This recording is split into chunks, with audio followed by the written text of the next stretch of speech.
Afterward aku try join motor besar-besar. Pakai skuter lagi tau, NMAX tu. Oh, kira kau follow je lah pakai motor kecil. Follow je, tak ada hal. Orang kata janji kita orang buat slow je orang tu. 110 tak tipu, 110 je. Tapi kira komuniti yang kau jumpa ni komuniti the best lah maksudnya. Komuniti yang the best and bagi aku sehat lah. Faham. Yang penting sehat. Tak ada hanky-panky main benda. Tak ada hanky-panky lah.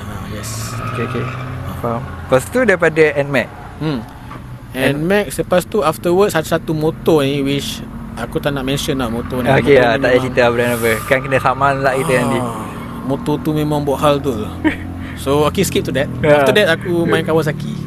Terus lompat Kawasaki lah. Aku punya first taste dekat Kawasaki 650. Aku terus jump ke arah 650. Yang Versys kan? Dia bukan, dia Vulcan 650. Oh, Vulcan. Yang Vulcan. Macam chopper ke? Macam chopper, yes. Tapi dia pakai engine ERC tak silap aku. Kalau tengok orang review lah. Itu aku memang big leap lah. Terus naik 650. Time tu naik motor tu 4 tahun. Lesen kena tukar? Kena tukar.